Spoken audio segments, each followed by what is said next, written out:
Yelena stood up and stretched out her hand. "It's those Germans, damn them to hell! If God doesn't punish them, then he has no sense of justice. Surely they won't get away with what they've done, will they? No, they'll answer for it. They will suffer, just as we are suffering now. I know they will." She repeated the words "they will" several times persistently, as if uttering a curse. The red light from the fire played on her face and neck, and her vacant eyes were dark with hatred. Yelena's outburst had reduced Nikolka, lying on the floor with his legs spread out, to a state of absolute gloom and despair. "Maybe he's still alive," he said hesitantly.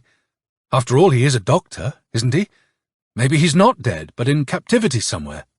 "They'll be eating cats and killing each other just like us," Yelena shouted, gesturing savagely at the fire. "Oh, my goodness," thought Nikolka. "Bolbotun simply can't be a Grand Duke. 800,000 men? That's just impossible, let alone 1,000,000. It's all nothing but mist and fog. We've been hit by really hard times now, and that clever so-and-so Talberg clearly got away from it all just in time. Look at the fire dancing on the floor. Surely there have been peaceful times and beautiful countries, haven't there? Paris, for example, or Louis with those little images on his hat, or Hugo's Clopin Trouillefou, crawling around the floor and warming himself in front of a fire just like this. And he was happy, even though he was a beggar. Nowhere has there ever been such a vile little snake as that ginger-headed caretaker Nero. All right, everybody hates us, I know, but he was just an unmitigated swine, twisted my arm behind my back." Then suddenly there was the sound of heavy gunfire. Nikolka leapt up and started pacing up and down. "Do you hear that? Do you hear that, do you? Perhaps it's the Germans. Perhaps it's the Allies who've come to our aid. Who is it? Surely they can't be firing at the city if they've already taken it, can they?" Yelena folded her arms on her chest and said, "Nikol, there's no way I'm going to allow you to go out there. No way. I implore you not to go anywhere. Don't even think about it. It would be madness." "I'd only want to go as far as the square by St. Andrew's Church, just to see what's happening, and to listen. You can see all of Podol from there." "All right, then go. Go if you want to leave me alone at such a time." Nikolka stood there embarrassed. "All right, then. I'll just go outside and listen in the backyard." "And I'll come with you." "But, Lenotchka, what if Alexei should come back? You won't be able to hear the front doorbell." "No, that's right, we won't, and it will be your fault."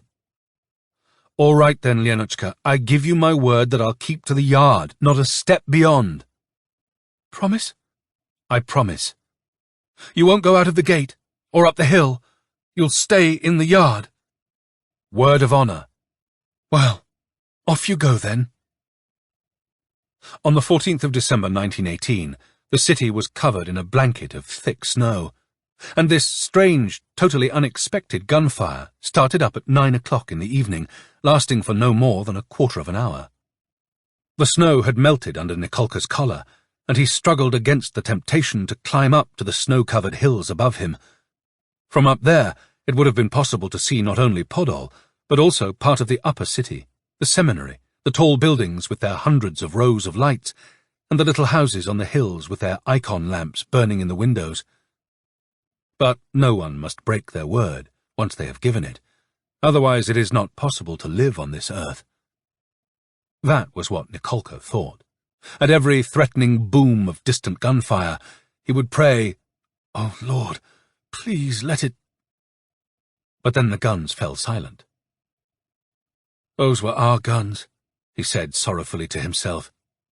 As he walked back from the gate, he glanced in at the Shcheglovs' window next door. The little white curtain in the annex window had been pulled back, and he could see Maria Petrovna washing little Pietka. The naked Pietka was sitting in a tub, weeping soundlessly, because some soap had got into his eyes. Maria Petrovna wrung out the sponge over Pietka. There was some washing hanging on a line, and Maria Petrovna's large shadow moved back and forth by the line, bending under it from time to time.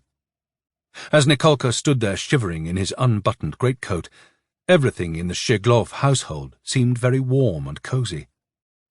In the deep snow some 5 miles to the north of the city outskirts, a staff captain was sitting in a small abandoned watchman's hut that was totally buried in the white snow.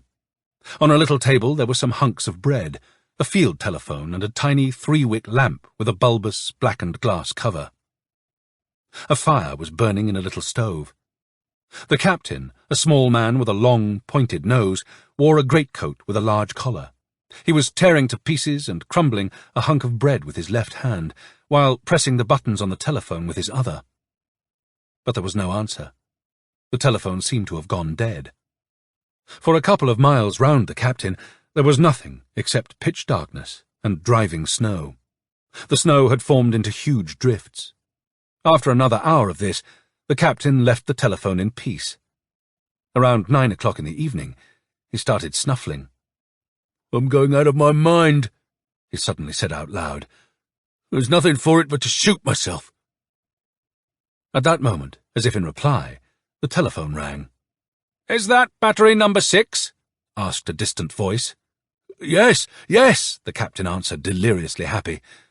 The distant, agitated voice seemed jubilant, even if a little muffled. "Open fire immediately on the wooded area," squawked the blurred voice at the other end of the line.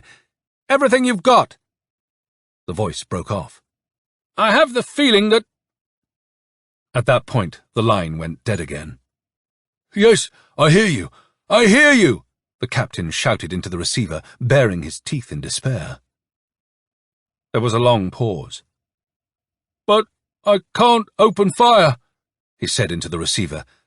He had to speak, even though he was perfectly aware that he was talking into a total void. "All my men and my 3 ensigns have run off. I'm the only one left. Inform post." The captain sat there for another hour, and then went outside. It was snowing and blowing hard. The 4 sullen and fearsome-looking guns were already covered in snow, with ridges forming on the muzzles and breech blocks. The captain jabbed around like a blind man in the cold, whirling snow and the wail of the blizzard. In the darkness and the snow, he stuck at the task for a long time, until he was finally able, through touch alone, to remove the first breech block. At first he wanted to toss it down the well behind the watchman's hut, but then he thought better of it, and went back into the hut. He came out again 3 more times to remove the remaining breech blocks, hiding them together with the potatoes in the little space under the floorboards. Then he extinguished the lamp and went out into the darkness. He walked for 2 hours, his feet sinking in the snow, totally invisible in the dark, until he reached the main road leading to the city. The dim light of an occasional street lamp could be seen. Under the first of these lamps, a group of cavalrymen with tasselled caps killed him with their swords, taking his boots and watch. In a dugout 3 miles or so away to the west of the watchman's hut, the same voice sprang to life on the end of the line. "Open fire on the wooded area immediately! It seems that the enemy has slipped between us and into the city." "Can you hear me? Are you there?" answered the dugout. "Find out from post." Sudden silence. Without listening to the reply, the voice continued squawking. "Rapid fire on the wooded area! On the cavalry!" Then the line went totally dead. 3 officers with torches and 3 cadets in sheepskin coats clambered out of the dugout. A 4th officer and 2 more cadets were standing by a gun under a lamp that the blizzard was threatening to extinguish. 5 minutes later, and the guns started to leap around as they fired into the darkness. The crash and roar of the guns could be heard throughout the whole area, over a radius of 12 miles, reaching as far as number 13 on St. Alexei's Hill. Oh Lord, please let it. Whirling through the blizzard, a cavalry squadron leapt out of the dark from behind the lamps, and cut down all the cadets and the 4 officers. The battery commander, who had remained in the dugout by the telephone, shot himself through the mouth, his last words being, "Those headquarters bastards! I can understand the Bolsheviks perfectly." That night, Nikolka switched on the ceiling light in his little corner room and carved out a large cross on his door, using a penknife to scratch the following unsteady inscription. Colonel Tours, 14th December 1918, 4 p.m. He omitted the "nigh," just in case Petliura's men should come searching the house. He didn't want to sleep, afraid he might miss the front doorbell. He knocked on Yelena's wall and said, "Go ahead and sleep. I'll stay awake." And immediately he fell into a deep sleep, lying fully dressed on the bed. But Yelena, on the other hand, stayed awake all night, waiting and waiting for the bell to ring. But it didn't ring. Of their elder brother Alexei, there was no sign. A tired, shattered person needs to sleep. It was already 11 o'clock, but Nikolka slept on and on in somewhat strange circumstances, I have to report. His boots were too tight, his belt was digging into his ribs, his collar was choking him, and a nightmare was sinking its claws into his chest. Nikolka had collapsed flat on his back onto the bed. His face had turned purple, and he was whistling as he breathed in and out. A whistle. Snow all around, and some cobweb or other. The cobweb was everywhere, damn it. More than anything, he needed to break his way out of the cobweb, otherwise the blasted thing would get bigger and bigger until it reached his face. And it might well wrap itself around him so tightly that he wouldn't be able to get out at all, and then he'd suffocate. Through the strands of the web he could see nothing but the purest snow, as much snow as you could imagine, acres and acres of it. He had to make his way out to this snow as quickly as possible. Someone seemed to be saying Nikol in an anguished voice. And then, just imagine, a cheery little bird seemed to get caught in the web as well, and started chirping, "Tiki, tiki, whew, whew, tiki, tiki." Damn it! He couldn't see the bird itself, but it was chirping and tweeting somewhere very close to him. And then there was the sound of someone weeping and moaning, and once again the voice shouting, "Nick, Nikolka!" "Ugh!" Nikolka croaked as he ripped the cobweb away and sat bolt upright, bedraggled and dishevelled, his belt buckle twisted to one side. His blonde hair stood on end as if someone had been ruffling it for a long time. "Who is it? Who is it?" Nikolka asked in a terrified voice, not understanding a thing. Who, yes, fee, few, the cobweb replied, and a mournful voice, trying hard to hold back the tears, said, "Yes, with her lover." Terrified, Nikolka pressed up against the wall and stared at the apparition. It was wearing a brown army jacket, brown riding breeches and yellow-topped jockey's boots. Its clouded, mournful eyes looked out at the world from the deepest of sockets, framed by an improbably large, close-shaven head. It was clearly young, this apparition, but the skin on its face was grey, like an old man's, and its teeth were crooked and yellow. It was carrying a large cage covered by a black shawl and an unsealed blue letter. "I must still be asleep," Nikolka reasoned to himself, and gestured with his hand, trying to dispel the apparition as he had with the cobweb. But his fingers became jammed extremely painfully in the bars of the cage. The bird in the cage immediately went berserk, screeching and shouting in fury. "Nikolka?" came Yelena's anxious voice from a long distance away. "Oh, Lord Jesus Christ," thought Nikolka. "No, I am awake after all, but have simply gone out of my mind. And I know why. I'm exhausted from all the fighting. My God, I'm already beginning to see things, and look at my fingers. My God.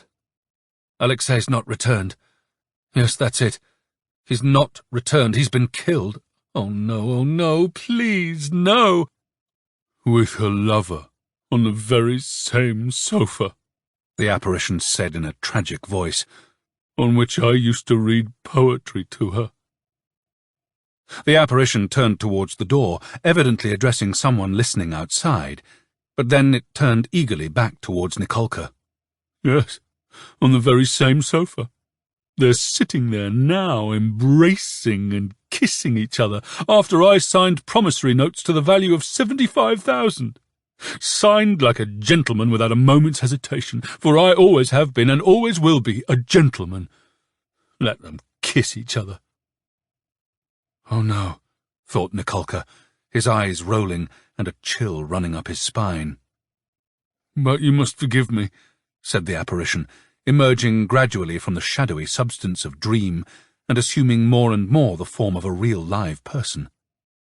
"You probably don't fully understand what this is all about, so please take a look at this letter. It will explain everything.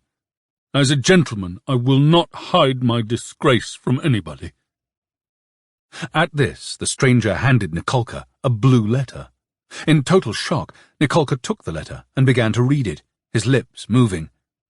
Undated, it was written on soft blue notepaper in large, sprawling and agitated handwriting.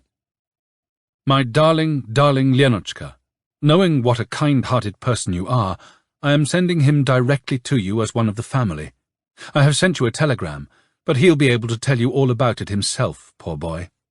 Lariosik has had a most terrible shock, and for a long time I was afraid he wouldn't get over it. You remember he married Milochka Rubtsova a year ago? Well, she turned out to be a real snake in the grass. I implore you to take care of him and look after him as only you know how. I will send you a regular allowance for his upkeep. He has come to loathe Zhytomyr, and I totally understand why. I won't be writing again. I'm too upset, and the hospital train will be here very shortly. He'll be able to tell you everything. Fondest love and kisses to you and to Seryozha." The signature at the bottom was indecipherable. "I brought the bird with me," said the stranger with a sigh. "A bird is a man's best friend.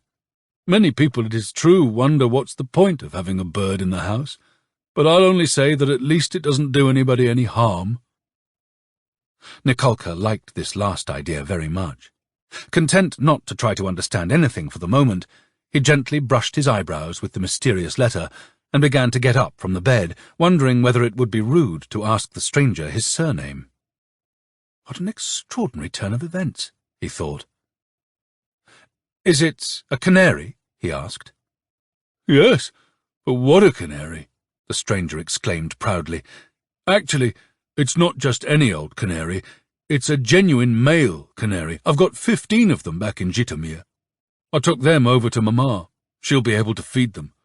That scoundrel would probably have broken their necks. He hates birds. Can I put it on your desk for now?" "Go ahead," Nikolka answered. "So, you're from Zhytomyr, are you?" "Yes," answered the stranger. "And just imagine what a coincidence. I arrived at the same time as your brother." "What brother?" "What do you mean, what brother? Your brother arrived at the same time as I did," the stranger said, astonished at the question. "What brother?" Nikolka shouted plaintively. "What brother? From Zhytomyr?" "Your older brother." "Nikolka! Nikolka!" Yelena's voice could be heard clearly, calling from the sitting room. "Ilarion Larionich, could you wake him up, please?" "Tricky, tricky, tweet, tweet," chirped the bird at the top of its voice. Nikolka dropped the blue letter and flew like a bullet through the library into the dining room. There he froze to the spot, his arms stretched out wide. On the sofa, under the clock, lay the motionless figure of Alexei Turbin, wearing someone else's black coat with a torn lining and trousers. His face had a bluish pallor, and his teeth were tightly clenched. Yelena bustled about nearby. Her dressing gown had fallen open, revealing her black stockings and lace underwear. She was clutching now at the buttons on Alexei's chest, and now at his hands. "Nikol! Nikol!" she shouted. 3 minutes later, and Nikolka, his student's cap on the back of his head and his grey army coat unbuttoned, was running up St. Alexei's hill, panting heavily. "What if he's not there?" he muttered to himself. "What extraordinary goings-on with that strange man in his yellow boots? Mustn't ask Kuritsky under any circumstances. Kit and cat." The canary song rattled around in his head deafeningly. "Kitty, kitty, cot." An hour later, a bowl full of reddish water stood on the dining-room floor, together with pieces of red-stained cotton wool and fragments of the white dish which the stranger in the yellow-topped boots had swept off the sideboard as he was reaching for a glass. The fragments of the dish crunched underfoot as people ran and walked over them. Alexei, his face still pale but no longer bluish, lay flat on his back on the pillow. He had regained consciousness and was trying to say something, but the doctor, a man with a pointed beard and rolled-up sleeves, and wearing a pair of gold pince-nez, leant down over him, and wiping his blood-stained hands with pieces of gauze, said, "Don't try to speak, Doctor." Together, the two of them, Anyuta wide-eyed and her face as white as chalk, and Yelena, her golden hair dishevelled, lifted Alexei up and took off his wet, blood-stained shirt with its sleeve cut open. "You might as well cut off some more," the bearded doctor said. "It's no use to him now, anyway." With scissors, they cut Alexei's shirt into small shreds, revealing his thin, yellowish body and his left arm, which had been bandaged right up to the shoulder. The ends of splints poked out from above and below the bandage. Nikolka knelt down, carefully unbuttoned Alexei's trousers, and took them off. "Undress him completely, and get him straight into bed," the bearded doctor said in his bass voice. Anyuta began pouring water onto his arms and hands from a jug, and the soap flakes dripped down into the basin. The stranger stood a little way off to one side, taking no part in the hustle and bustle, looking mournfully now at the shattered crockery, and now, his face blushing, at the sight of the dishevelled Yelena, whose dressing gown had come completely undone. His eyes were moist with tears. They all carried Alexei from the dining room to his own room. Even the stranger did his bit by putting his arms under Alexei's knees and bearing the weight of his legs. In the sitting room, Yelena offered the doctor some money, but he withdrew his hand. "What are you thinking of, for goodness sake?" he said. "Do you think I'd take money from a doctor? More importantly, he should really go to the hospital." "No, I can't," came Alexei's feeble voice from the next room. "I can't go to the hospital." "Be quiet, colleague," the doctor responded. "We can manage without you. But I understand, of course. God knows what's going on in the city at the moment." He nodded towards the window. Maybe he's right. He can't go. Well, then we'll have to manage at home. I'll come again this evening." "Is it serious, Doctor?" Yelena asked anxiously. The doctor stared down at his feet, as if the diagnosis lay somewhere in the brilliant yellow of the parquet flooring. Then he grunted and stroked his beard. "The bone's intact," he said. So are the major blood vessels. But the wound's bound to fester. Strands of wool from his coat got into the wound. And he has a fever." Having delivered these disjointed, arcane statements, the doctor raised his voice and said with greater assurance, "Complete rest, morphine if he's in pain. I'll give him some myself this evening. Only liquids to eat, some bouillon soup, and make sure he doesn't talk too much." "Please, Doctor, he would like you not to say anything to anyone." The doctor glowered at Yelena, looking at her sideways, and growled, "Yes, I understand. How did this happen to him? Did he slip?" Yelena merely gave a little sigh and spread her hands.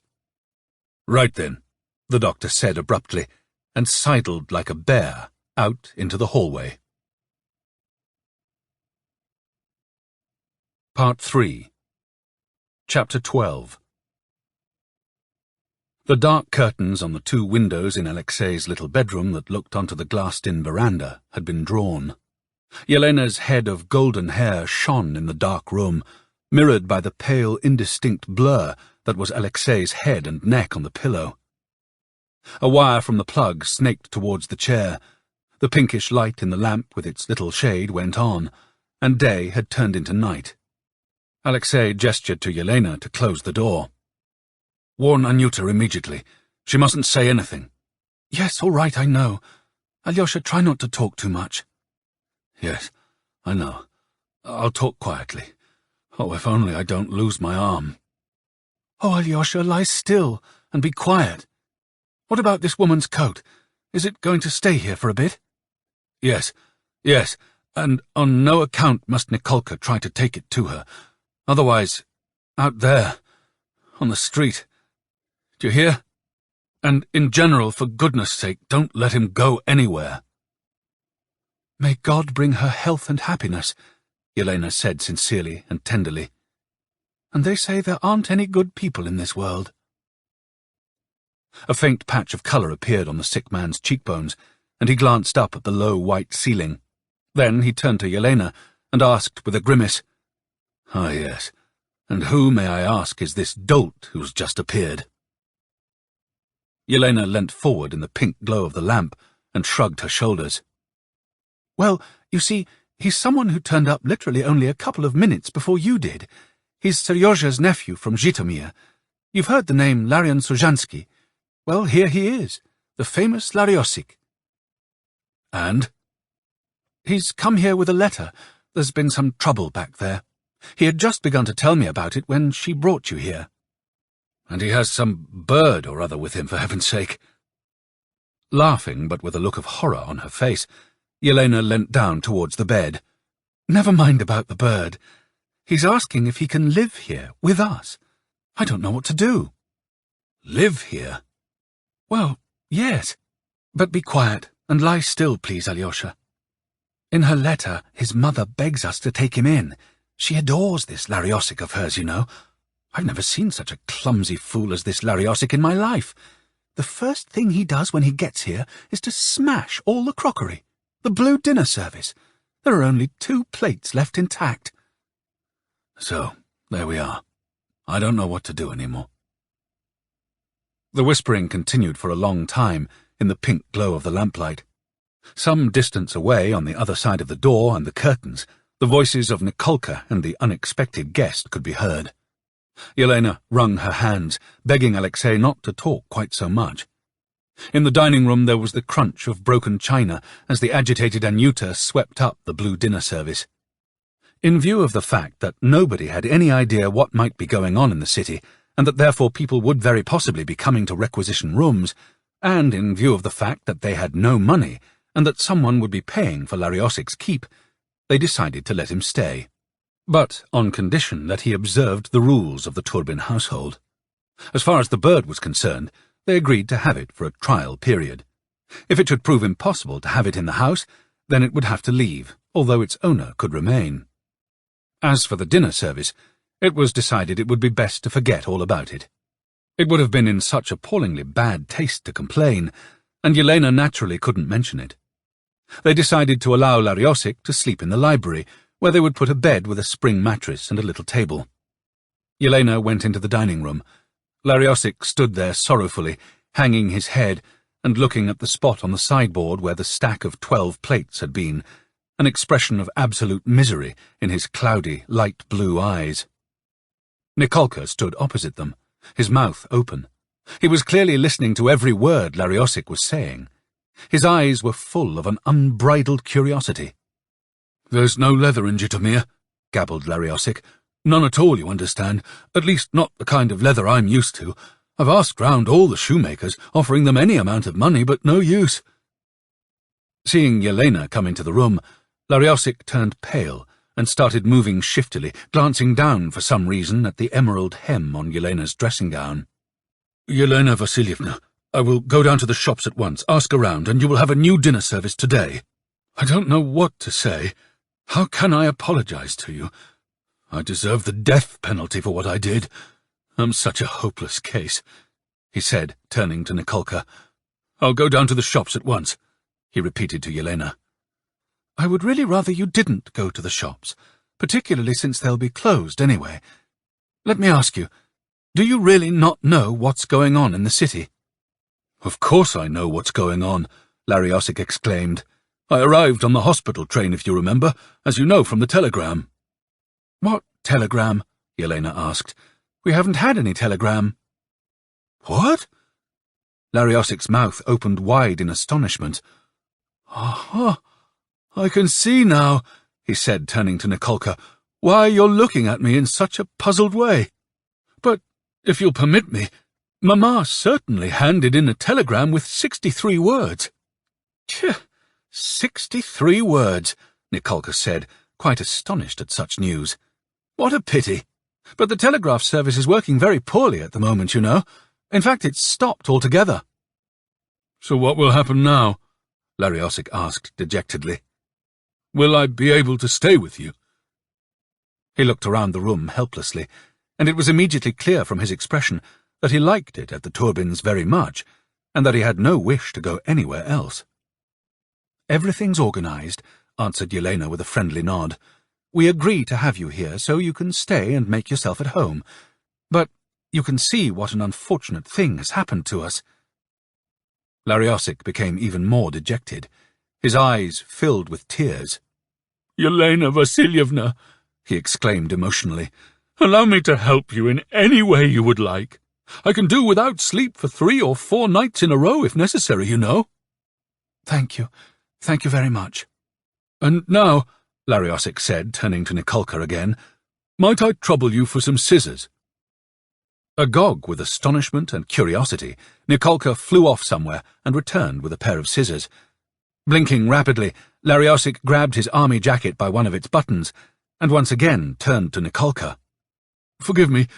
Do you think I could use your room for a moment?" Once he was in Nikolka's room, he took off his jacket, revealing an exceptionally dirty shirt underneath. With the scissors, he made a cut in the lustrous black lining of his jacket and pulled out a thick yellow and green wad of money. Solemnly, he carried the money into the dining room and put it down on the table in front of Yelena. "Yelena Vasilievna," he said, "I am pleased, with your permission, to be able to give you the money for my keep now." "But why such a hurry?" Yelena said, blushing. "Perhaps we can wait a little." No, Yelena Vasilievna," Lariosik protested hotly. "Please accept the money from me now. I know full well just how important it is to have money at this time." As he was unwrapping the bundle, the photograph of a woman fell out onto the table. He picked it up hastily and put it in his pocket with a sigh. "Anyway, you'll be able to make better use of it. What will I need apart from being able to buy some cigarettes for myself and canary seed for the bird?" For a moment, Yelena forgot about Alexei's wound, and her eyes sparkled with pleasure. Lariosik's actions were so appropriate and thorough. "It seems he's not such a dolt as I had first imagined," Yelena thought. "He's polite and conscientious, just a little eccentric. But I am devastated about the dinner service." "What a character," Nikolka said to himself. The fact of Lariosik's quite miraculous appearance among them had totally driven any unhappy thoughts from his mind. "There's 8,000 here," Lariosik said, pushing the bundle of money resembling fried eggs with onions across the table. "If it's not enough, we can do some recalculating and I can get some more." No, that's perfect. We can talk about that later," said Yelena. "This is what I suggest you do now. I'll ask Anyuta to heat up the water and you can have a bath. But tell me, I still don't quite understand how you managed to get here." Yelena gathered up the money and put it into her enormous dressing-gown pocket. Lariosik's eyes filled with horror as the memories flooded back. "It was a nightmare," he exclaimed, folding his arms across his chest like a Catholic at prayer. "I was on the train for 9 days. No, sorry, was it 10? Let me see, Sunday, yes, Monday. I was on the train from Zhytomyr for 11 days. 11 days! Nikolka shouted. "You see?" he said to Yelena reproachfully. "Yes, 11 days. When we set out, the hetman's troops were in charge of the train, but along the way, Petliura's men took it over. When we came to some station or other, let me think, what was its name? Oh, never mind, it doesn't matter. They wanted to take me off the train and shoot me. Can you imagine? Petliura's men had those fur caps with tassels." "Were they blue?" asked Nikolka, burning with curiosity. "No, red. Yes, they were red. Anyway, they started shouting at me, telling me to get off the train. "We're going to shoot you immediately," they said. They had decided that I must be an officer who had been hiding in the hospital train. But I'd only been able to get on the train because Mama knew Dr. Koritsky." "Koritsky?" Nikolka exclaimed knowingly. "Ah, yes, him. Cat and Kit. We know him." "Kitty, cot, kit, cot," trilled the little bird distantly from the other room. "Yes, him. He'd been the one to bring the train to us in Zhytomyr. Anyway, my God, thinking that everything was lost, I began to pray to God. And do you know what saved me? It was the bird. I told them that I wasn't an officer, but a professional bird breeder, and showed them my canary. At this, one of them gave me a wallop on the back of my head and said rudely, 'Get the hell out of here, birdman.' The insolent swine. As a gentleman, I would have killed him, but you yourselves can understand." "Yelena!" Turbin could be heard feebly calling from his bedroom. Yelena quickly got up and rushed off, without hearing the end of the story. According to the calendar, on the 15th of December, the sun sets at 3:30. Twilight, therefore, began to seep into the apartment from 3 o'clock. But at this hour, the hands of the clock on Yelena's face pointed to 5:30, the most depressing and hopeless time of all. The hands were formed by the two sad folds at the corners of her mouth, stretching down to underneath her chin. Her eyes reflected her dejection and her determination to fight the disaster that now confronted them. The clock hands on Nikolka's face pointed to a spiky, ridiculous 20-1. His head was full of a sense of chaos and confusion, deriving from the expressive, enigmatic words, Maloprovalnaya Street, that had been uttered by a dying man on those war-torn crossroads the day before. Words whose significance would need to be made clear as soon as possible in the very near future. The chaos and worry had been further increased by the totally unexpected arrival of the enigmatic and engrossing figure of Lariosic into their lives, together with the most monstrous, far-reaching circumstance of all, the capture of the city by Petliura. Yes, Petliura, that Petliura, and yes, the city, our city. And what would happen there now was beyond the comprehension and grasp of even the most developed and educated minds. What was completely clear was, firstly, that a totally appalling catastrophe had taken place. All our troops had been taken unawares and slaughtered, their blood crying out in agony to the heavens. And secondly, those criminals at headquarters, the generals and staff officers, deserved nothing less than death. But apart from the horror of the situation, there was also a burning curiosity to find out what would actually happen. What would life be like for the 700,000 people living in the city who now found themselves in the hands of this mysterious person with such a fearsome and unattractive name, Petliura? What sort of a person was he, and why was he who he was? Yes, but even this had to take a back seat when compared with the most important point of all, the bloodiest and most terrible thing that had happened to Alexei. Oh my God! Just horrible, I tell you. And although it is true there had been no firm news, Myshlaevsky and Karas had most probably been killed as well. Nikolka was sitting at the slippery and greasy kitchen table, breaking up blocks of ice into little pieces with a broad-bladed chopper. The ice blocks were either splitting apart easily with a crunch as they did so, or they were skidding out from under the chopper and flying all over the kitchen. Nikolka's fingers had become numb from cold. The bag of ice with its silvery top lay close to hand. Maloprovalnaya, Nikolka said to himself, his lips moving soundlessly. Images of Nai Tours, the ginger-headed Nero, and Myshlaevsky flashed through his mind. And no sooner had this last image, of Myshlaevsky in his torn overcoat, come to mind, than the clock hands on the face of Anyuta, who was busy at the hot stove, her face expressing sad, confused dreams, began to show more and more clearly 5:25, the time of depression and sorrow. Were those multicoloured eyes still alive? Would anyone ever hear that broad stride, those jingling spurs again? "I need some ice," said Yelena, opening the door into the kitchen. "Just coming," Nikolka answered hastily. He screwed on the top of the ice bag and dashed through into the other room.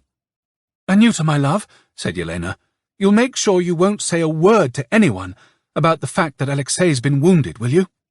If, God forbid, someone should find out which side he's been fighting on, we'll be in real trouble." "Of course I won't say anything, Yelena Vasilievna. I completely understand." Anyuta looked at Yelena, her eyes wide with anxiety. "Such terrible things going on in the city, Holy Mother of God. There I was on Borichevi Tok, just walking along, when I saw two bodies lying there on the street without boots. And the blood, there was so much blood. A crowd had gathered around, just standing and looking. Somebody was saying it was two officers who had been killed. They were just lying there, bareheaded. My legs gave way under me, and I nearly dropped my basket. Then I ran away." Anyuta's shoulders shivered and twitched at the memory, and the frying pans slipped out of her hands, crashing onto the floor. "Shush, shush, for goodness' sake," Yelena said, calming Anyuta down with her outstretched hands. At 3 o'clock in the afternoon, the clock hands on Lariosic's grey face stood at precisely 12 o'clock, the time when energy and strength are at their peak. Both hands had converged on midday, fusing and pointing straight upwards like a sword. This was because after the disaster that had shattered Lariosic's tender heart in Zhytomyr, and after his terrible 11-day journey in the hospital train, and everything that he had had to live through, he was finding life in the Turbin household extraordinarily pleasant. Exactly why this should have been the case, Lariosic was unable to explain for the moment, because he didn't know the precise reason for it himself. The beautiful Yelena seemed to him to be particularly deserving of his respect and attention, and he liked Nikolka very much as well. Wishing to demonstrate this, Lariosic waited until Nikolka had stopped darting back and forth to Alexei's room. Then he helped him set up the narrow spring bed in the library. "You have a very open and trustworthy face," Lariosic said politely, looking so attentively at Nikolka's open face that he didn't watch what he was doing with the complicated creaking bed, and it slammed shut, trapping Nikolka's hand between two of the folds. It was so painful that Nikolka let out a yell, which, although muffled, was sufficiently loud for Yelena to come rushing into the room.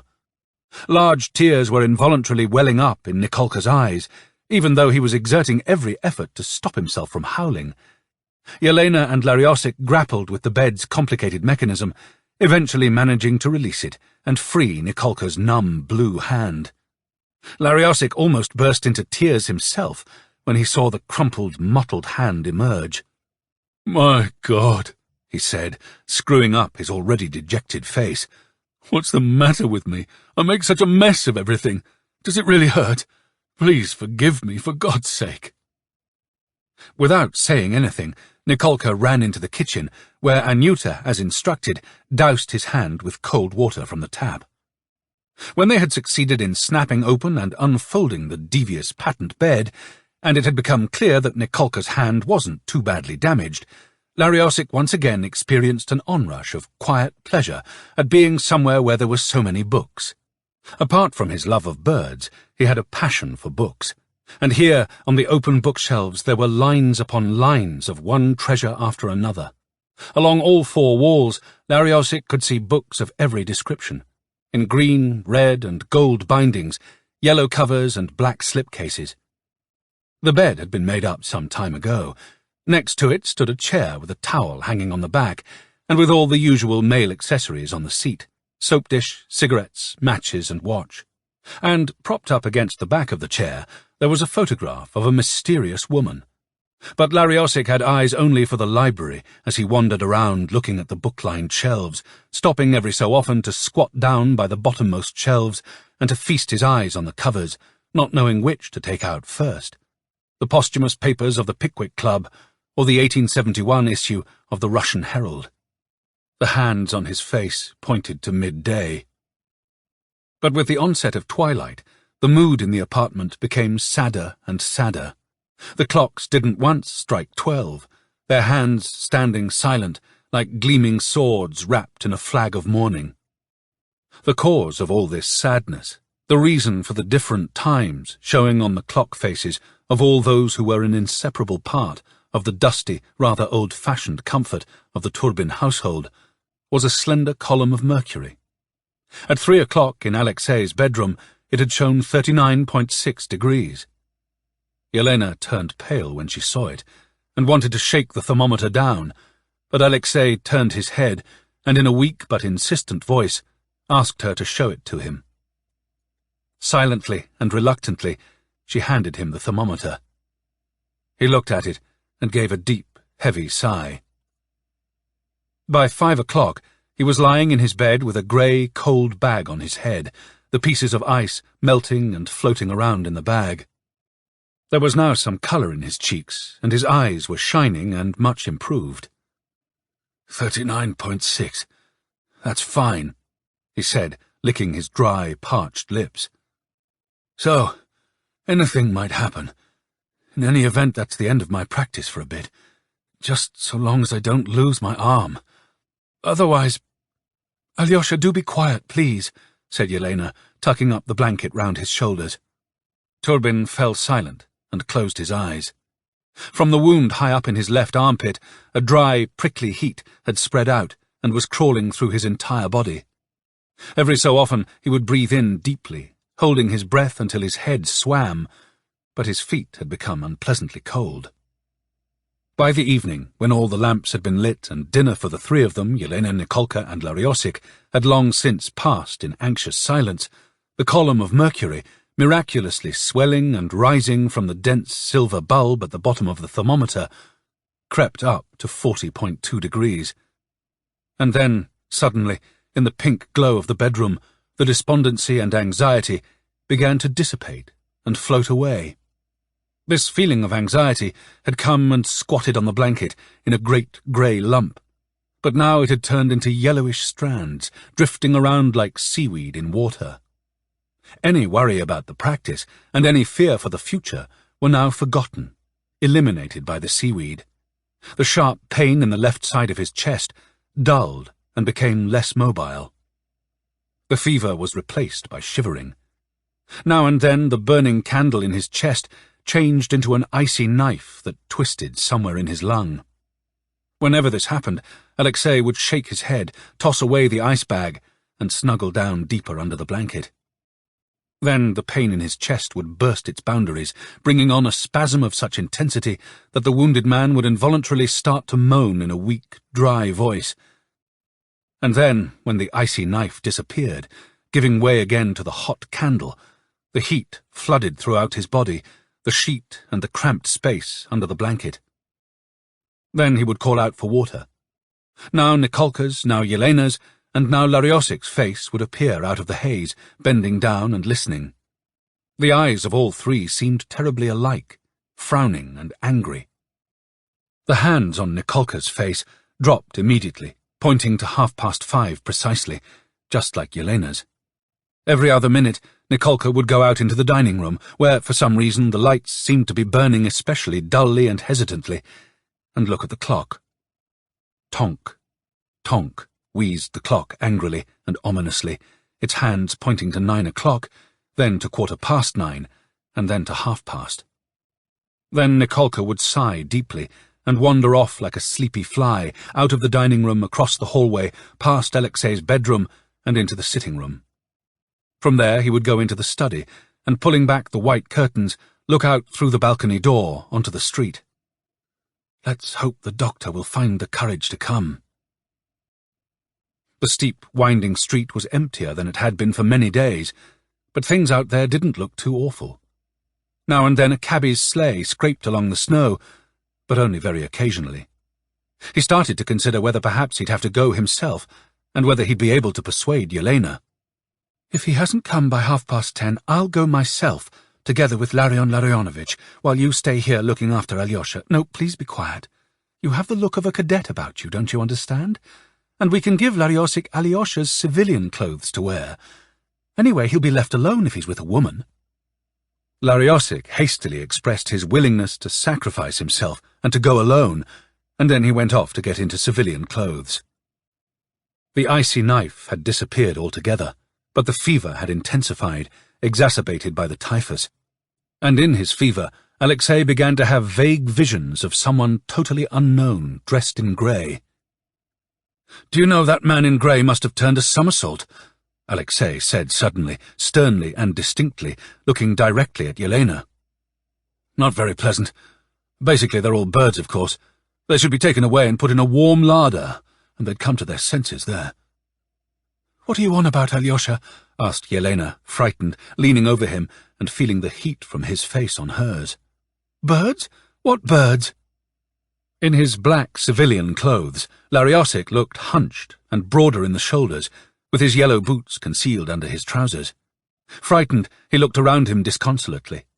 Balancing on tiptoe, he ran out of the bedroom, through the hallway into the dining room, and then through the library and on into Nikolka's room. Here, his arms swinging importantly, he went quickly up to the cage on the desk and threw a black cloth over the top of it. But there had been no need. The bird had long since been asleep in the corner, curled up into a feathery ball and quite silent, unaware of the world's troubles.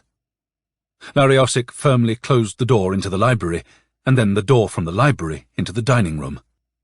"Not pleasant at all. Really nasty, Alexei said uneasily, looking into the corner of the room. I shouldn't have shot him. No, listen. He began to free his good arm from under the blanket. It would be best to ask him to come and explain why he was dashing about like that, like an idiot. I take full responsibility, of course. It's all so hopeless and stupid. Yes, of course it is, Nikolka said gravely, and Yelena hung her head. Alexei became agitated and tried to get up, but the sharp pain was too strong, and he groaned. Then get rid of it, he said angrily. Perhaps we should take the bird into the kitchen.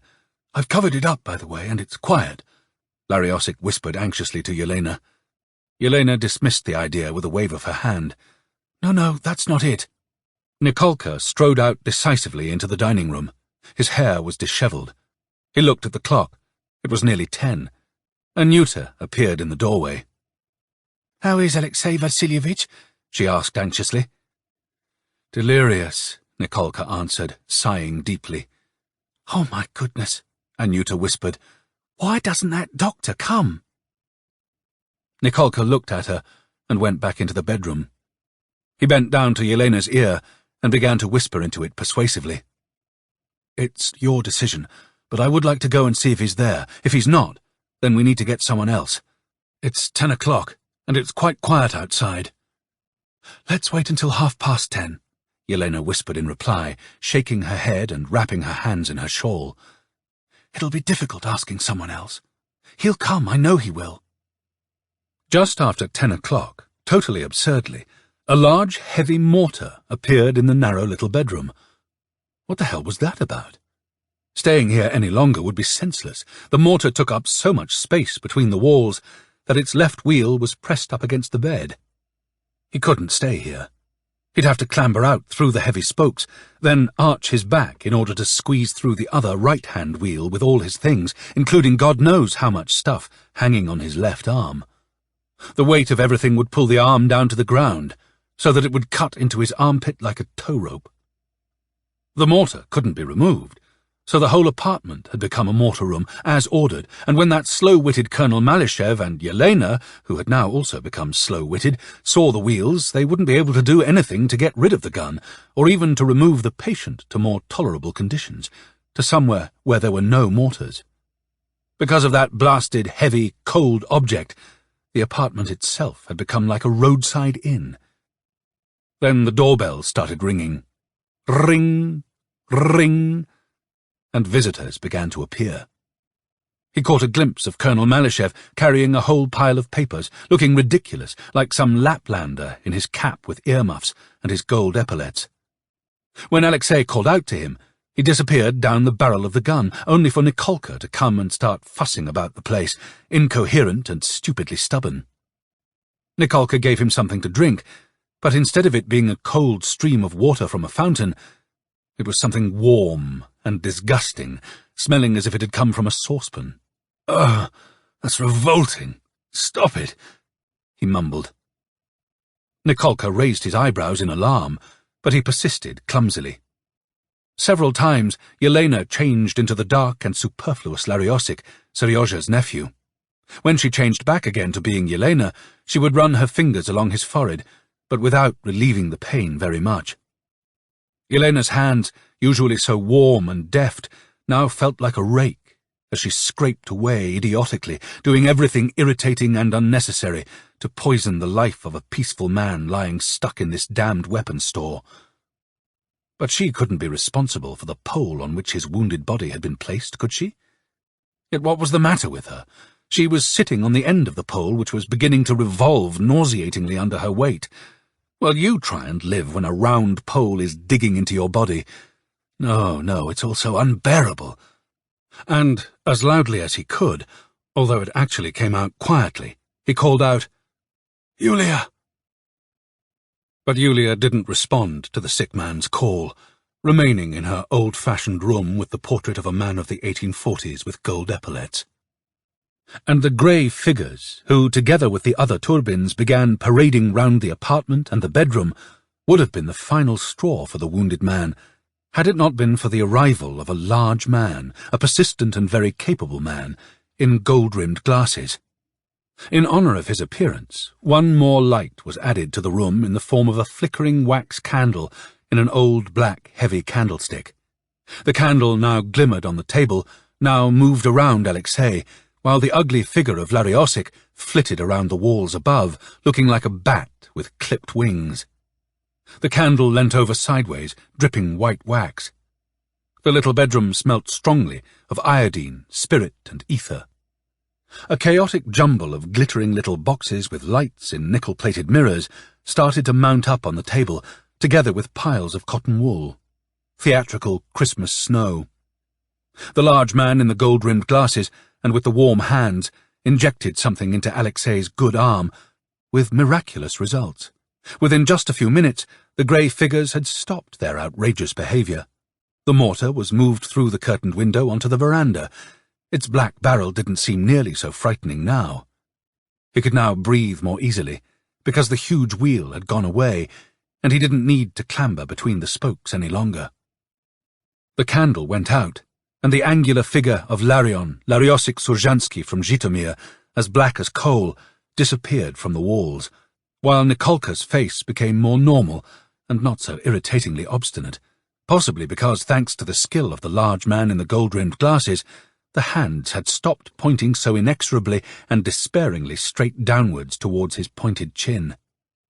The hands had now returned from indicating 5:30 to 5:20, and although the time on the clock in the dining room did not correspond to this, its hands relentlessly moving ever onwards, the senile wheezing and grumbling had nonetheless been replaced by its familiar, clear, weighty baritone, tonk, and the tower clock, just as in the magnificent toy castle of Louis XIV, chimed bom, bom, midnight. Listen. Midnight. Listen. The chimes sounded a warning note, combined with the pleasant silvery clang of halberds. The sentries walked up and down on guard, for man has unwittingly brought towers, alarm bells, and weapons into the world for one purpose only: to maintain peace among men, and to preserve hearth and home. That is the reason he goes to war, and essentially, that is the only possible reason why he should ever do so. And it was only in such peaceful circumstances that Yulia, that self-centred, depraved but seductive woman, agreed to appear. And appear she did, in black stockings, the edge of her black, fur-lined boots illuminated briefly by the light brick of the steps, with the hasty clatter of her feet and the rustle of her dress, accompanied by the tinkling sound of little bells playing a gavotte from where Louis XIV was basking, surrounded by enchanting, exotic women, in his sky-blue garden on the shores of a lake. At midnight, Nikolka carried out some extremely important and very necessary tasks. First of all, he emerged from the kitchen with a dirty, moist rag and erased the following phrases from the side of the shipwright of Sardam. Long live Russia, long live autocracy, thrash Petliura. Then, with Lariosik's eager assistance, he accomplished an even more important task. From the drawer of the desk in Alyosha's room, he carefully and silently took out Alyosha's Browning, together with its 2 magazines and the little box of ammunition that went with it. When he checked the contents of the box, he found that 6 rounds had already been fired. "Good for him," Nikolka whispered. It would never have entered anyone's mind, of course, that Lariosik might be a traitor. No intelligent person in general could ever on any account be a supporter of Petliura, and even less, in particular, a gentleman who had signed promissory notes to the value of 75,000 and who had sent telegrams containing 63 words. Both Alyosha's Browning and Naitur's pistol were greased all over with engine oil and kerosene. Following Nikolka's example, Lariosik rolled up his sleeves, helping him with the greasing and packing everything away in a long, high-sided tin that had once contained caramels. They worked quickly, for any decent person who has taken part in a revolution knows full well that all powers that be, wishing to search people's houses, will always do so at night, between the hours of 2:30 and 6:15 in winter, and from midnight to 4 o'clock in summer. All the same, completion of the work was delayed thanks to Laryosik, who, wanting to acquaint himself with the workings of a 10-chambered pistol such as a Colt, placed the magazine in the wrong end. Removing it required considerable effort and a fair amount of grease. And then there was a second unexpected hitch. The tin, which was lined with paraffin paper inside and sealed with strips of sticky insulating tape on the outside, and which contained the revolvers, Nikolka's and Alexei's epaulets, Alexei's chevron, and the photograph of Tsarevich Alexei, would not fit through the little window pane at the top, the only part of the window unsealed during the winter months. The problem was how and where to hide it. They weren't all as stupid as Vasilisa. Just that afternoon, Nikolka had hit on the idea of a possible hiding place. The wall of number 13 was right next to their neighbour's wall at number 11, with a gap of no more than a couple of feet. In number 13 there were only 3 windows on this wall, one in Nikolka's corner room, and 2 completely unnecessary ones in the library. It was dark anyway. In addition, downstairs in Vasilisa's larder there was a dark little window covered by a grating. And the wall of number 11 was totally blank. Imagine a splendid little ravine about 2 feet in width, quite dark and invisible even from the street, and inaccessible to nearly everyone, except possibly the odd inquiring little boy. And indeed, as a boy, Nikolka had clambered into this space while playing cops and robbers, stumbling over the piles of bricks, remembering very well seeing a row of spikes running up the wall of number 13 to the roof. Before number 11 had been built, these spikes had very probably formed the support for a fire escape that had subsequently been taken down, but leaving them in place. When he had put his hand out of the window earlier that evening, Nikolka had been able to locate a spike almost immediately. All very clear and simple so far. But now the tin, tied both ways with top-quality triple cord, so-called sugarcane cord, with an already prepared loop, wouldn't go through the window. "We're clearly going to have to open the entire window," Nikolka said, climbing down from the windowsill. Acknowledging Nikolka's quick-wittedness and resourcefulness, Laryosik set about unsealing the window. The swollen frames did not want to open, and the difficult operation took up a whole 30 minutes, but finally they succeeded in opening first one window and then the second, with a long winding crack appearing in the glass on Laryosik's side. "Turn the light out," Nikolka ordered. The light went out, and a blast of freezing air gushed into the room. Nikolka leant out halfway into the black, icy space and attached the upper loop of the rope to a spike. And there was the tin, hanging down perfectly well at the end of a 2-foot rope. There was no way anybody could see it from the street, firstly because the firewall of number 13 had been built at an oblique angle to the street, rather than at right angles, and secondly because there was a sign hanging high up on the wall advertising the dressmaker's business next door. You would only be able to see the tin if you climbed up into the gap. But nobody would be able to do that until the spring, because huge snowdrifts had piled up, blown in from the yard, forming an ideal barrier from the street side. But the best thing of all about it was that you didn't need to open the window to operate it.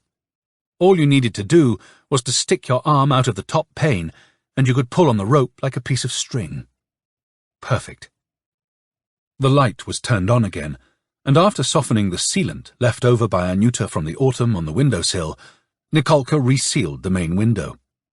Even if by some strange chance someone were to find the tin, there would be a ready-made reply. "I'm sorry? Whose tin did you say?" Revolvers.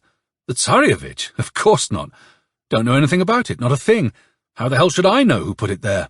They must have climbed down from the roof and hung it there. There are all kinds of people about nowadays, aren't there? Well then, we're peaceful people here. Don't know anything about any Tsarevich." "Brilliantly done, I swear to God," said Laryosik. How could it be otherwise? The thing was accessible, and yet at the same time outside the apartment. It was 3 o'clock in the morning. Evidently they wouldn't be receiving any visitors that night. With exhausted, drooping eyelids, Yelena tiptoed into the dining room. It was Nikolka's turn to take over from her. Nikolka from 3 to 6, and then Laryosik from 6 to 9. They spoke in whispers. "So that means it's typhus," Yelena whispered. "Bear in mind that Vanda has already been up to find out what's wrong with Alexei. I told her that it was possibly typhus. She almost certainly didn't believe me. She started rolling her eyes. She kept on asking how things were with us, where the others were, and whether anyone had been wounded. Not a word about the wound. No, absolutely not, Nikolka said, waving his arms around. Vasilisa is the world's greatest coward. If it came to it, he would blurt out to all and sundry that Alexei had been wounded just to protect himself. What a bastard, Lariosic said. That's vile behaviour. Alexei lay in his room, his mind in a complete fog. After the injection, his face had become absolutely calm, his features sharper and more refined. The soothing poison was now flowing through his blood, keeping guard over his body. The grey figures had stopped ordering everyone around as if they were in their own homes, and had gone about their own business, taking the mortar away with them for good. And even if some complete stranger did appear on the scene, he would nonetheless behave respectably, trying to communicate and connect with familiar objects and people who had always been a rightful part of the Turbin household. Colonel Malyshev appeared once again, but this time he sat in a chair for a bit, smiling away as if to say everything was fine and there was nothing to worry about, rather than scowling and muttering threateningly or stuffing the room with pieces of paper. He set fire to some documents, it is true, but he didn't dare lay a finger on Alexei's diploma or the photographs of his mother, and the fire that he used was a pleasant blue-burning alcohol flame, and in any case it was a comforting fire, because it usually preceded an injection. Madame Anjou's doorbell rang frequently. "Ring," said Alexei, trying to convey the sound of the doorbell to whoever was sitting in the chair. They seemed to be taking turns to sit there. First it was Nikolka, then some Mongolian-looking stranger. Because of the injection, Alexei did not dare kick up a fuss. And then the melancholy, grey-haired, trembling figure of Maxime. "Ring," the patient repeated affectionately, attempting to create a live tableau from the shifting figures in front of him. A tortuously difficult task, but one that ended in a surprisingly happy, even if painful, conclusion. The dining-room clock moved rapidly on, its hands spinning round, and when the short, stubby hand approached 5 o'clock on the pale dial, Alexei fell into a semi-doze. Every so often he shifted his position, half opening his eyes and muttering incoherently to himself. "Up the stairs. Up the stairs. I'm not going to make it up the stairs. Too weak. A fool. Goodness, she's walking fast. Her boots, through the snow. I'll leave footprints. Wolves. Ring, ring." Chapter 13. That had been the last time Alexei had heard the doorbell ring, as he rushed out of the back entrance of Madame Anjou's boutique, situated heaven knows where, and smelling sweetly of perfume. The bell, that meant someone had just come into the shop. Perhaps it was someone just like him, someone on his side who had got lost and had been left behind. Or perhaps it was the enemy, chasing after him. Either way, to have returned to the boutique would have been impossible, an act of totally unnecessary heroism. Down some slippery steps, and Alexei was outside in the yard. Here he heard with total clarity the sound of shooting coming from somewhere quite close, on the street leading down to the Kreshchatik. It wasn't very likely to be coming from the museum area. He realized now that he had clearly wasted too much time wrapped in gloomy contemplation in the dimly lit shop, and that Colonel Malyshev had been absolutely right in telling him that he needed to hurry. His heart was racing with anxiety. As he looked around him, Alexei could now see that the long, endlessly high yellow building that housed Madame Anjou's was bordered by a huge yard that stretched as far as a low wall. Beyond the wall, the adjoining property belonged to the railway company. Screwing up his eyes and glancing round once again, he set off across the deserted yard, making straight for the wall. There was a gate in the wall that, to his great astonishment, was unlocked. He went through the gate and found himself in a horrible little yard with the dark slits of windows on the railway company building staring at him unpleasantly. The building was clearly lifeless. He went under the echoing archway that cut through the building and out onto the street. The hands of the ancient clock on the tower of the building opposite indicated exactly 4 o'clock. It had already begun to grow dark. The street was completely empty.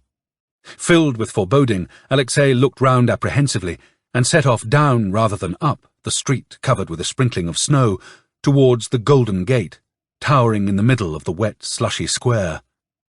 A single pedestrian in a black coat ran towards him with a frightened expression on his face, and then disappeared. Empty streets in general leave a very unpleasant impression, and this one in particular gnawed away at him, filling him with a nasty premonition. Frowning angrily as he tried to make his mind up about what he should do next, he knew that he couldn't get home by flying through the air, and that whatever happened he had to keep going. He raised his greatcoat collar and moved off. Then he realized partly why he was feeling so uneasy. It was the sudden absence of heavy gunfire. For the last 2 weeks it had been heard constantly, everywhere. But now the sky was quite quiet. And yet, on the other hand, somewhere down there on the Khreshchatyk, he could clearly hear the intermittent crackle of rifle fire. He needed to turn left, away from the Golden Gate, into that alleyway, and from there, keeping close to the St. Sophia Cathedral, quietly make his way along the back streets to St. Alexei's Hill and home. If he had done that, everything would have turned out differently. But he didn't. There is this force in life that sometimes impels you to look down from a great height into an abyss. You're drawn towards the cold, towards the steep drop. And now it was the thought of the museum that attracted him. He simply had to go and see what was happening there, even if only from a distance. And so, instead of turning off the square, he took 10 quite unnecessary steps that brought him out onto Vladimirskaya Street. But once there, the alarm bells inside him immediately started to ring, and he could distinctly hear Malishev's voice whispering to him to run. He looked to the right, where in the distance he could see the museum. He managed to see a section of white wall and the lowering cupolas, and some black figures flitting about in the distance, but that was all he had time to see. Climbing up the steep Proresnaya Street from the Khreshchatyk, which was veiled in a distant frosty haze, several figures in grey greatcoats were coming straight towards him, spread across the whole width of the street. They were only about 30 yards away. Alexei could tell immediately that they had been running for a long time, and that they were exhausted. Some unaccountable inner instinct, rather than his eyes, told him that they were Petliura's men. "Trapped," said Malishev's voice distinctly from the pit of his stomach. At that point, several seconds seemed to have disappeared from Alexei's life. He had no idea what happened during this time. He came to only when he found himself round the corner on Vladimirskaya Street, his head hunched between his shoulders, his feet having carried him swiftly from the fateful corner on Proresnaya Street, just by the Marquis's confectionery shop. "That's right, just a bit farther, he panted, the blood coursing through his temples. Just a little bit farther without any noise from behind. If only he could turn himself into a knife blade, or simply merge into the wall. But come on! Then the silence was broken, and inevitably he heard them behind him again. "Halt!" someone shouted hoarsely at Alexei's cold, retreating back. "So this is it," said the voice from the pit of his stomach. "Halt!" the voice repeated sharply. Alexei glanced round and stopped as if frozen to the spot, struck by a sudden notion that he might be able to pass himself off as a peaceful citizen. "I'm just going about my business, leave me alone," or words to that effect.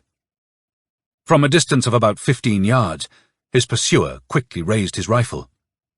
As soon as Alexei turned to face him, the astonishment on his face visibly increased, and it seemed to Alexei that he had slanted Mongolian eyes. A second pursuer burst round the corner and pulled back the bolt on his rifle. The expression on the first man's face changed from one of astonishment to one of malicious, unfathomable glee. "Look what we have here, Pietro! An officer!" he shouted in Ukrainian. As he said this, he looked like a hunter who had suddenly caught sight of a hare. What? How on earth could he know that? The thought hammered away in Alexei's brain. The second man's rifle suddenly turned into a small black hole the size of a little coin. Alexei felt himself flying like an arrow along Vladimirskaya Street, aware that his felt boots were killing him. Above and behind him came a sound like a whip cracking in the air. "Halt! Get him!" Another crack of the whip. "Get that officer!" The whole of Vladimirskaya Street resounded with the thunder of the pursuit. 2 more shots zinged through the air. To transform someone's rather weak and, in really difficult circumstances, useless brain into the cunning instinct of a wild animal, all you need do is to chase after him with guns, and he'll turn into a cunning wolf. As Alexei rounded the corner of Maloprovalnaya Street like a hunted wolf, he caught a glimpse behind him of the black muzzle of a rifle that suddenly turned into a pale, circular ring of fire. Putting on speed, he dashed into Maloprovalnaya Street, taking a decision that changed his life for the second time in just 5 minutes. His instinct told him that if someone chases after you stubbornly and persistently enough, keeping on your tail, they will catch you, and once having caught you, they will kill you.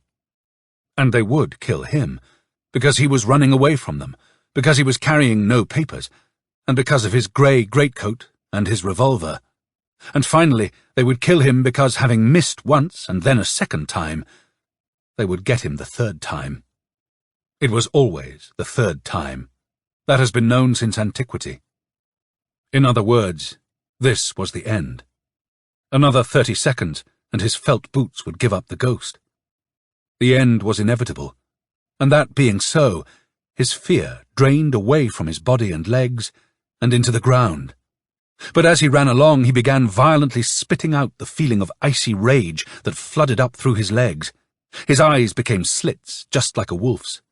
2 grey-coated pursuers, followed by a 3rd, leapt round the corner of Vladimirskaya Street, all 3 firing at once. Gritting his teeth, Alexei slowed, and without taking aim, fired back 3 times. Again he picked up speed, dimly seeing a shadowy black figure in front of him, flitting along right next to the wall by a drainpipe. Then he suddenly felt as if someone with wooden pincers was tugging at his left armpit, making him run strangely and unevenly, a little to one side. He turned once again and loosed off 3 more shots, disciplining himself to stop at the 6th shot. "The 7th is for me.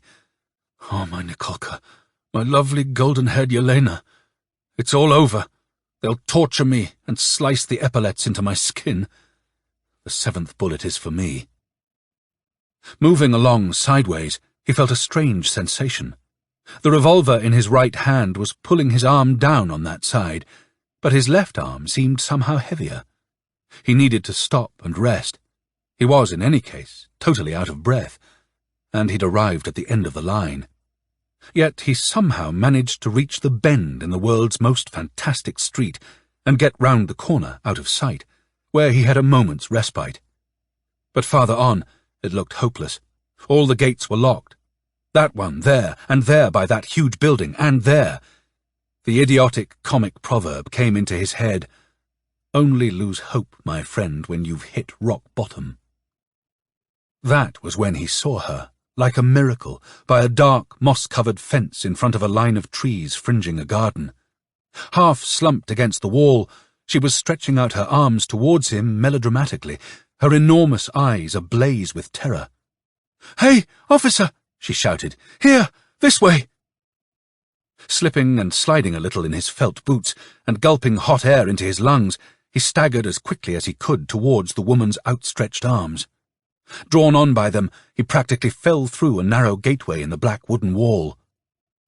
The situation was immediately transformed. The woman closed the gate, and the lock snapped shut behind her. Alexei found himself looking right into the woman's eyes. He was dimly aware of blackness and an expression of active determination. "Come on, run, this way. Follow me," she whispered. She turned and started running along a narrow brick path, with Alexei slowly following. To his left, he glimpsed some sheds, and then she turned again. To his right was what looked like a fairy-tale white-terraced garden. Then, right ahead of him, there was a low fence and another gate, through which the woman darted, with Alexei following, gasping for air. She slammed the gate shut, and Alexei caught a glimpse of a slender, black-stockinged leg as she climbed agilely up some brick steps, the hem of her dress rustling. Pricking up his ears, he could hear the sounds of pursuit coming from the street behind them. Yes, there they were, just turning the corner, looking for him. She might have saved me, he thought. But I don't think I can make it. My heart